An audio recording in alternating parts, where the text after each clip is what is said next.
2020년 12월 11일 새벽 예배를 하나님께 올려드리도록 하겠습니다. 이 시간에 함께 기도하겠습니다. 사랑의 아버지 하나님, 새 아침에 첫 입술로 주를 찬양하고 주 앞에 나아오며 겸손히 은혜를 구하게 하심에 감사드립니다. 이 시간 주께서 좌정하시어 성령께서 역사하시는 시간 되게 해주세요. 우리의 마음을 주의 영으로 깨끗게 하시고 주의 십자가를 바라보며 살아가는 하루 되게 해주세요. 이 예배를 주님께 올려드립니다. 살아계신 예수님의 이름으로 기도드립니다. 아멘. 저희 이 시간 내 손을 주께 높이 듭니다. 함께 찬양하며 나아가겠습니다.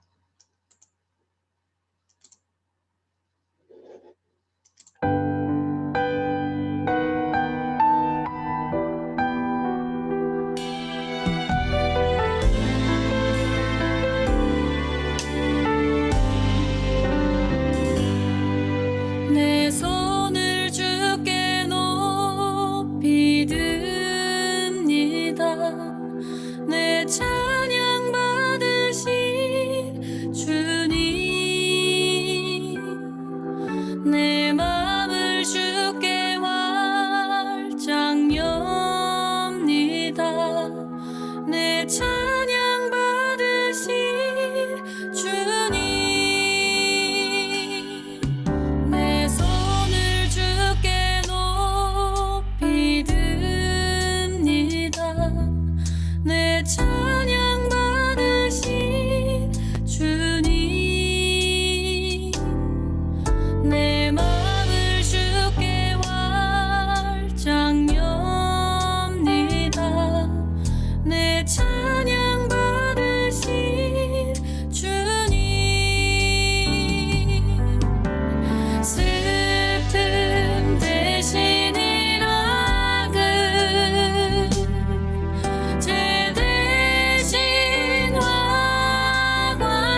김일권 선교사님 예배를 위해 기도해 주세요.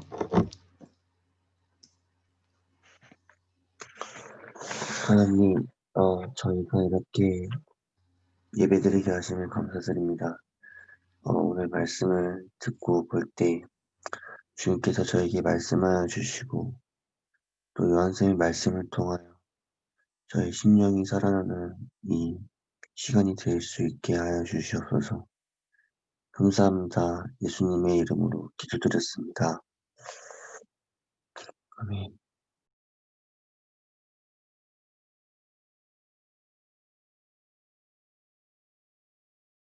너희도 아는 바와 같이 우리가 너희 각 사람에게 아버지가 자기 자녀에게 하듯 권면하고 위로하고 경계하노니 이는 너희를 부르사 자기 나라와 영광에 이르게 하시는 하나님께 합당히 행하게 하려 함이라. 이러므로 우리가 네, 할렐루야. 좋은 아침입니다. 오늘도 주님께서 우리에게 은혜 주시고 오늘 하루를 능히 살아가고 우리를 인도하시는 것을 따라서 풍성한 은혜를 더하시는 하루가 되시기를 예수님의 이름으로 축복합니다. 우리 이 시간에 함께 아침 인사하도록 하겠습니다. 좋은 아침입니다. 네, 좋은 아침입니다. 네, 좋은 아침입니다. 네, 이렇게 민혜 간사님께서 딱 이렇게 세팅을 해주시니까 굉장히 편안합니다. 이 예배를 드리는 것이 아주 여기에만 집중을 할 수 있게 돼서 아침에 이렇게 잘 준비해 주셔서 감사하다는 말씀을 또 드리고 하나님께 영광 올려드리도록 하겠습니다. 오늘 1절에서 12절 말씀입니다. 그 말씀의 제목은 우리의 끝은 끝이 아닙니다 라는 제목으로 말씀을 전하죠. 우리의 끝은 끝이 아닙니다 라는 제목으로 말씀을 전하도록 하겠습니다. 최근에 페이스북에 어떤 목사님께서 이런 글을 올리셨습니다. 정확히는 10시간 전쯤에 올리신 글인데요. 제가 좀 읽어드리죠. 교회가 힘을 잃어가는 것은 교회를 위하여 괴로움과 고난을 자신의 삶에 채우는 헌신된 일꾼이 적기 때문입니다. 교회 일꾼들은 우리의 오감을 자극하는 기운들로 술 취한 것처럼 흔들리며 방황하고 있습니다. 사명은 사라지고 따뜻한, 즐거운, 편안한 곳으로 갑니다. 불안하여 자기 자신, 가족, 소유를 챙기기에 급급합니다. 힘을 잃고 무기력하게 서 있습니다. 헌신은 사라졌습니다. 라고 말씀하십니다. 목사님은 최근에 저랑 만나서 여러 가지 북한 선교를 해봤지만 결과적으로 열매를 맺어가는 것이 없거나 매우 적었다라고 말씀하신 목사님이에요. 그때가 저희가 시작됐던, 태동됐던 그런 시기였습니다. 이 목사님과 처음 만났을 때가 바로 그때였습니다. 그러니까 저희 시시 생기게 된 배경은 통일시대를 살아갈 선교사가 필요하다라고 말씀하셨는데 어찌 보면 그 부르심으로부터 저희는 쭉 집중을 해와서 여기까지 이르렀고 목사님께서 여전히 사람이 왜 없는 것인가 그리고 사람이 없어서 문제가 매우 크다라는 방향으로 고민을 많이 하시는 듯해 보입니다. 사실 같은 고민을 하고 있습니다만 그것에 대하여 하나님께서 주신 감동을 따라 이 길을 걸어가다 보니까 그것이 왜 그러한지 그리고 무엇에 집중하여서 우리가 이 사태를 이제 타파할 수 있는지에 대한 어느 정도의 길이 저희 가운데 보여지고 있다라고 생각을 합니다. 그것은 바로 복음을 전하는 것입니다. 믿는 자나 믿지 않는 자, 좀 더 정확히 얘기하면 교회에 다니는 자나 교회에 다니지 않는 자나 예수님의 복음을 전해야 되는 것이죠.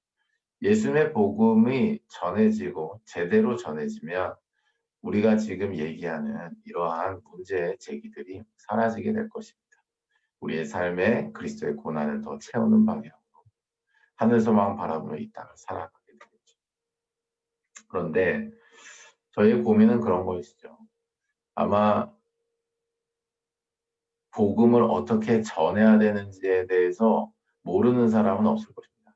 복음의 내용이 무엇인지에 대해서 특히 어렸을 때부터 교회를 다닌 분들이라면 모르지 않을 거라고 생각해요. 근데 복음을 어떻게 전해야 되는지 알고 있고 복음의 내용을 익숙하게 알고 있고 심지어 성령님께서 주시는 은혜를 누리고 있는 사람이라 할지라도 어떤 경우에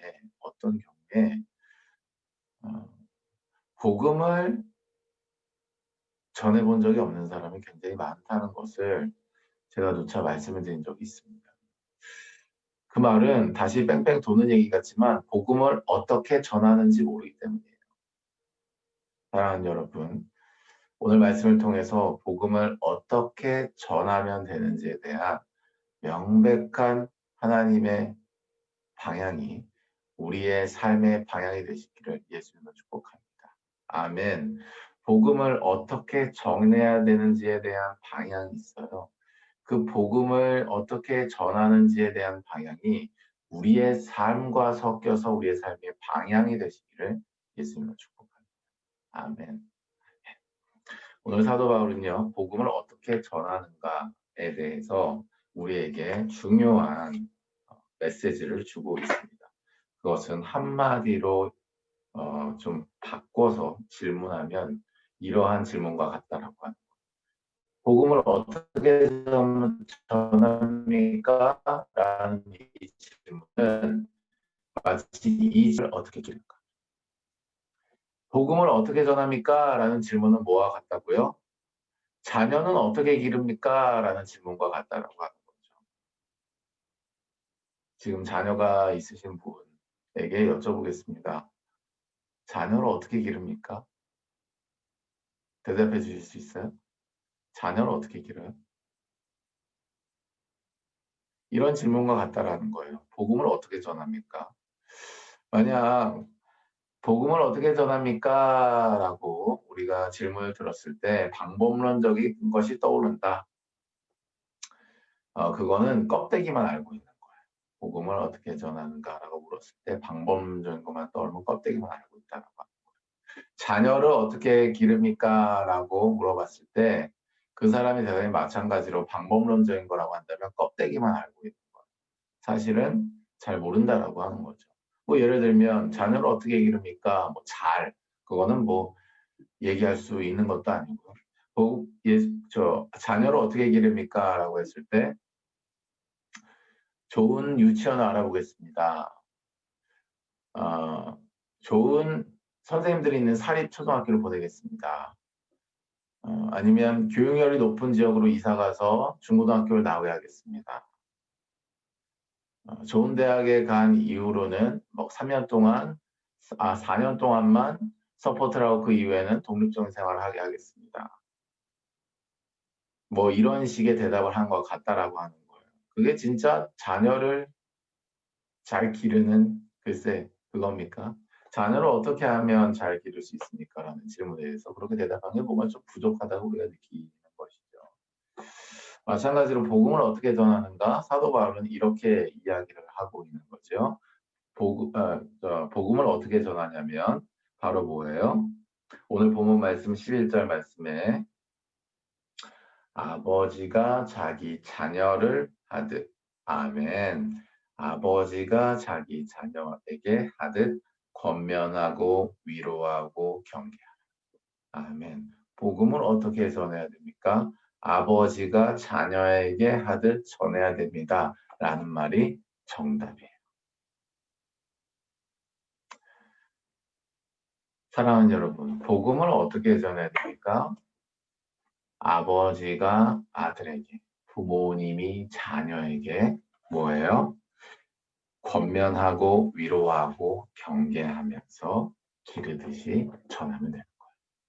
사도 바울은 그 이전 단락에서 똑같은 이야기를 합니다. 7절 이하에 우리는 그리스도의 사도로서 마땅히 권위를 주장할 수 있으나 도리어 너희 가운데서 유순한 자가 되어 유모가 자기 자녀를 기름과 같이 하였다라고 말씀하죠. 뒤에는 뭐라고 얘기한 줄 아십니까? 이같이 너희를 사모하여 하나님의 복음뿐만 아니라 우리의 목숨까지도 너희에게 주기를 기뻐하면 함은 너희가 우리의 사랑하는 자 됨이라. 아버지가 아들에게 대하듯 부모님이 자녀에게 대하듯 사랑함으로 말미암아 복음을 전하는 줄로 믿으시기를 예수님으로 축복합니다. 아멘. 어쩌면 방법론을 찾아 헤매는 사람이 있다면 말이죠. 사랑하기 싫어서 그런 건 아닌가 돌아볼 필요가 있어요. 예수님이 나를 위해 그렇게 하시듯이 나도 이웃에게 그렇게 했다는 방향이 이미 성경에 명확하게 나와 있습니다. 우리가 구약 성경의 율법의 핵심이 십계명이잖아요. 십계명의 절반은 하나님의 사랑이고 나머지 절반은 이웃 사랑에 대한 내용이거든요. 그러니까 하나님의 말씀은 하나님 사랑과 이웃 사랑을 대변되는데 구약 시대도 그게 있었고 신약 시대 예수님 오신 이후에도 그게 있었습니다. 좀 더 가미가 된 것은 뭐예요?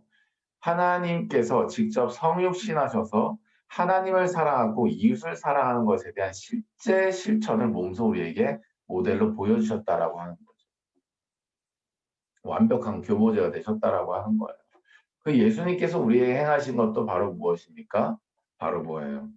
마치 우리의 아버지처럼, 우리의 보호자처럼, 우리의 선생님처럼 바로 뭐예요? 우리를 권면하고 위로하고 경계하며 우리를 목숨을 내어주기까지 사랑하시지 않았습니까? 그러니까 영적으로나 육적으로나 뭐예요? 삶을 섞어서 그 사람을 책임적 사람으로 나가는 거예요. 복음을 어떻게 전합니까? 부모가 자녀를 대하듯 사랑하면 우리가 복음을 전할 수 있는 줄로 믿으시기를 예수님으로 축복합니다. 아멘. 그런데 이 시대에 와서 지금 사람이 없다라고 서두에 그 목사님도 얘기하시고, 그렇죠? 저도 저희가 이 선교운동을 시작해야 될 배경이 바로 그러한 배경이었습니다.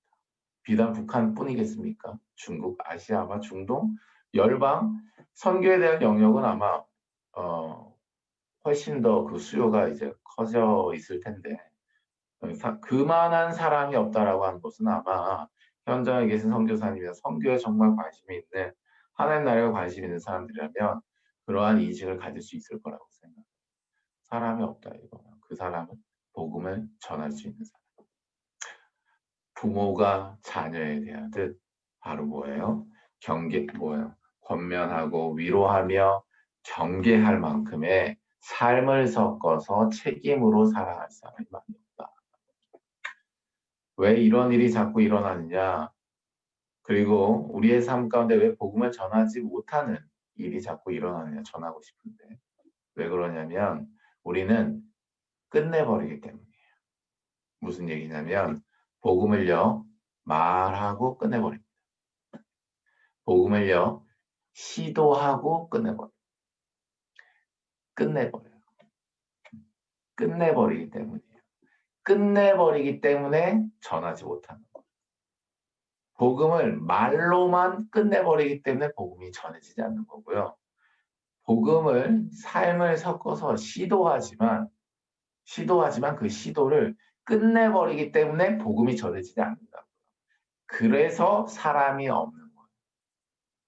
내가 말해서 끝내버리고 내가 시도해서 끝내버리기 때문에 내가 누군데요? 그렇게 지금 사람이 필요하다고 말하고 있잖아요. 그러니까 이게 지금 안 보이는 사람은 말할 것도 없어요. 지금 선교를 할 수 있을 만한 사람이 없습니다라고 목사님도 얘기하고 저도 말하고 있고 지금 저희 이 방송으로 함께 예배하고 있는 선교사님들 내지는 선교지로서 가까이 영역을 진짜 복음을 전하는 자로 살고 계신 분이라면 분명히 느끼실 겁니다. 아, 많지 않구나. 내 직장 안에, 내 가문 안에, 진짜 복음을 전할 수 있는 사람 많지 않구나 느끼실 거예요. 그런데 그 느끼는 그 사람마저도 만약에 말하고 끝내버린다? 그리고 한 번 그냥 시도해보고 끝내버린다. 그러기 때문에 복음이 전해진 역사가 안 일어난다고요. 그러니까 시대가 살아나지가 않고 라이터 부싯돌 붙이듯이 계속 불꽃만 튀고 끝나버린다고. 왜 그렇게 우리가 자꾸 이렇게 끝내버리냐. 이렇게 말하고 끝내버리고, 뭔가 이렇게 헌신을 시도하고 끝내버리고, 그리고 헌신을 굉장히 단기적으로 내 마음 가운데서 다양한 영역의 단기적인 것을 정해놓고 이것저것 경험주의식에 이런 식으로 해서 끝내버리고 나는 선교하는 사람. 이런 식의 왜 이런 일이 이제 자꾸 일어나느냐 하면 받은 것이 쉽게 끝나버리는 정도로 받은 것이라고 하는 의미입니다. 다시 내가 예수님께 받은 것이 쉽게 끝나버리는 정도의 것이라고 하는 의미예요. 예를 들면 위급할 때만 찾았다라고 하는 거예요. 또 다른 예로 들면 의지적으로만 접근했다라고 하는 거예요. 다 끝이 있는 얘기고 굉장히 단기적인 얘기예요. 위급할 때 찾고 나서 해결되면 끝이 나죠. 의지적으로 접근했다가 은혜 누리는 것 같다가 은혜가 끊어지면 거기서 또 끝이 나죠. 이런 식이라고 하는 거예요. 내가 받았다, 내가 하나님을 만났다, 내가 하나님 예수님의 은혜를 받았다라고 하는 그것이 그냥 쉽게 끝나는 정도의 것이라고 하는 반증입니다. 복음을 말하고 끝내버리는 것, 복음을 시도하고 끝내버린다는 것이 내가 경험한 예수님이 그 정도다라고 하는 것으로 이해하면 딱 정확한 거예요. 자, 그렇게 되면 어떤 삶을 살게 되냐면 헌신이 당연히 없게 되고요. 모양만 있게 됩니다. 그러니까 다른 말로는 열매가 없게 되죠.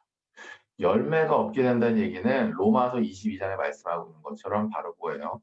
죄로부터 해방되고 하나님께 종이 되어 거룩함에 이르는 열매를 맺어가는 방향으로 가지 않는다. 그리고 이 말씀에 따른 마지막은 영생이라고 하는데 어쩌면 그 영생의 방향으로 가는 것이 아니라 스올로 가고 있는지도 몰라요. 계속 자기 죄만 쳐다보게 되는 거고 계속 자기 약점만 쳐다보게 되는 거죠. 만약 우리의 모습 가운데 이러한 모습들이 나타나고 있다면 예수님 안에서 진짜 해방을 받고 하나님의 종이 되어 거룩함의 열매에 이르게 되는 은혜가 있으시기를 예수님을 축복합니다. 왜? 그게 복음을 전하는 자의 상태이자 삶이기 때문에 그래요. 아멘. 우리가 그 상태를 누리고 있지 못하는데 복음을 전하는 말은 어불성설이 될 수밖에 없는 거겠죠. 오늘 본문 말씀에서 바로 무엇이에요? 사도 바울이 7절에서 9절까지 오늘 본문 말씀으로 읽었었던 11절에 12절 말씀 좀 더 구체적으로 말씀하고 있어요. 내가 사도로서 권위를 주장할 수 있지만 내가 아버지로 자식의 권위를 주장할 수 있지만 왜 유순한 자가 돼요? 아버지가 왜 아기에게 유순하게 똑같은 유순한 자세로 나아가요? 가정이 있으신 분들 한번 생각해 보세요. 내가 왜 아기처럼 아기에게 행동을 하냐고요. 왜 그래요? 왜 그래요? 아이의 시선에 뭐예요? 맞춰주려고 그렇게 하는 거죠? 그렇죠. 아이의 시선에 맞춰서 그러면 나도 정신 상태가 그렇게 내려가는 거예요? 아니에요. 목적이 있다는 거죠. 아이의 시선에 맞춰서 뭐예요? 밥도 먹이고 그다음에 뭐예요? 권면도 하고 그리고 뭐예요? 어떤 데는 훈육도 하는 거예요. 그렇죠. 그래서 유순한 자가 되는 거예요. 그것을 위하여서 또 뭐예요? 그렇게 이 아이를 대해서 내가 그렇게 눈높이만 맞춰주는 것이 아니라 바로 뭐예요?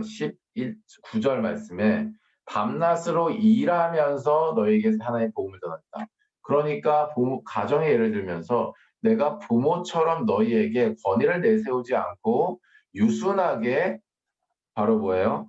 자기 자녀를 기름과 같이 하였던 것은 바로 뭐냐면 너희를 사랑했기 때문인데 어느 정도로 사랑했냐 내가 밤낮으로 일하면서 너희에게 뭐예요? 하나님의 복음을 전한 것을 사랑했다라고 지금 얘기를 하고 있는 것입니다. 사랑하는 여러분,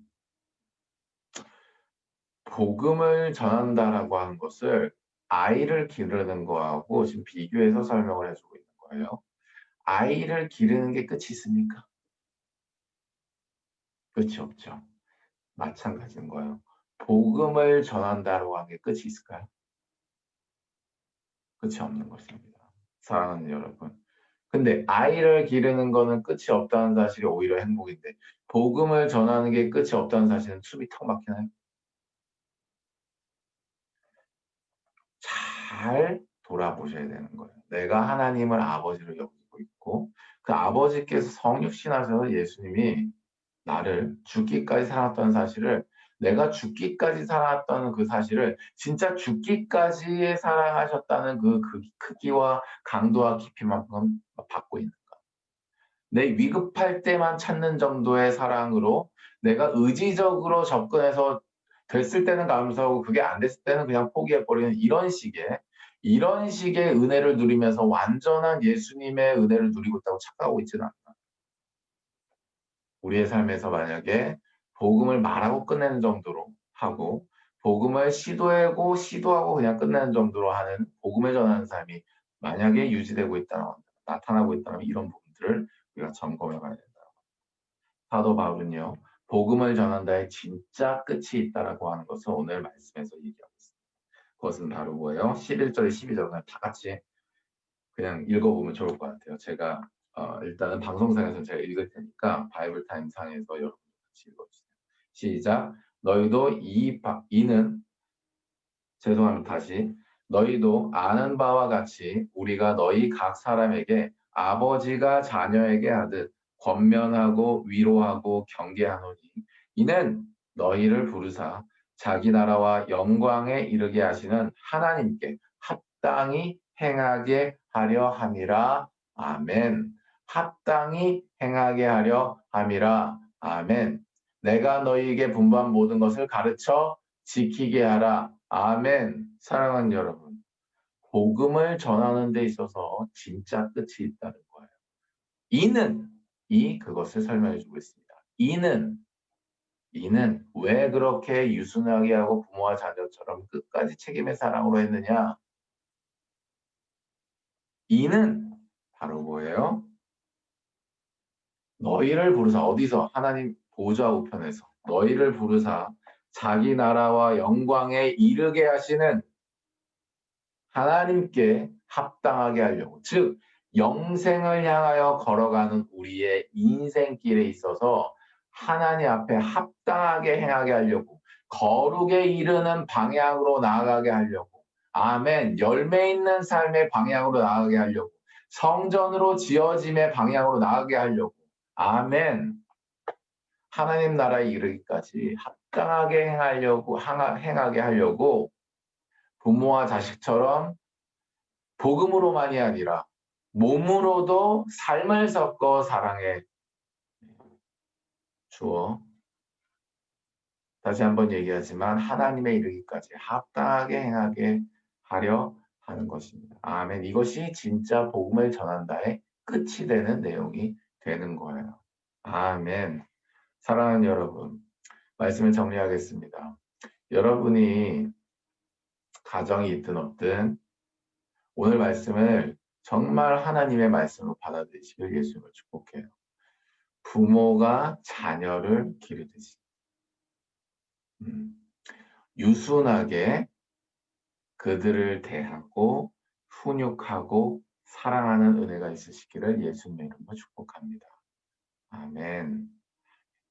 여러분이 제자하는 대상, 여러분이 선교제 섬기는 그 한 영혼, 나이가 많든 적든 여러분을 통해서 바로 하나님의 나라에 이르기까지 그 사람이 합당하게 행하게 된 것을 비전으로 하여 기도하고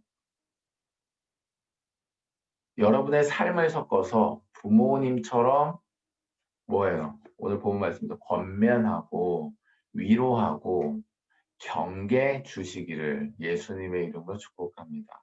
아멘. 아멘. 그랬을 때 사람이 없다라는 얘기가 안 나오는 쪽으로 교회가 회복되고 하나님 나라의 부흥이 이 나라와 민족과 세대 가운데 이루어지게 되는 것입니다. 아멘. 이제는 더 이상 말만 하지 마시고 이제는 의지적으로 시도해보고 거기에 의미를 두지 마시고 복음을 전한다의 끝을 바라보시고 아멘. 부모님처럼 유순하게 대하고 훈육하고 사랑함으로 하나님 나라의 일까지 합당하게 행해야 되는 그러한 열매가 있으시기를 예수님의 이름으로 축복합니다. 기도하며 나아가도록 하겠습니다. 한 가지만 놓고 기도하도록 할 텐데요.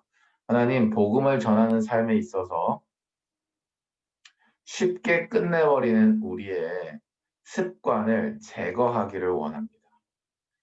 하나님께서 말씀하신 그것을 끝까지 지켜내는 하나님의 자녀, 하나님의 종된 우리 삶이 되게 하여 주시옵소서.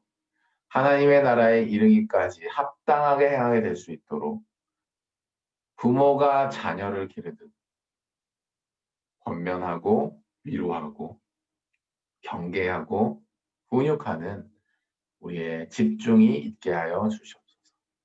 우리의 삶을 예배로 받아 주시옵소서. 우리 함께 기도하며 나가도록 하겠습니다. 기도하겠습니다. 사랑하는 하나님 감사합니다.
네, 기도하도록 하죠. 사랑의 하나님 감사합니다.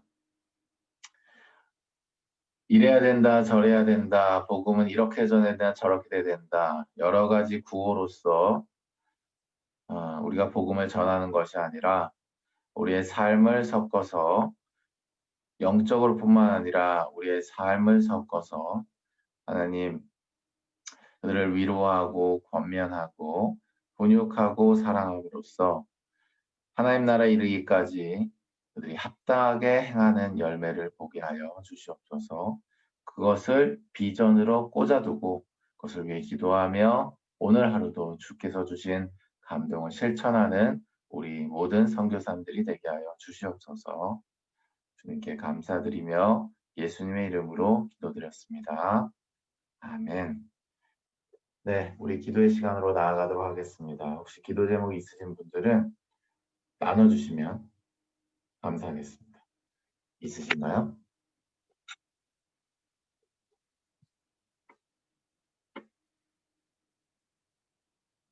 네, 없으신 줄로 알고 우리 바로 기도하는 시간으로 나아가도록 하죠.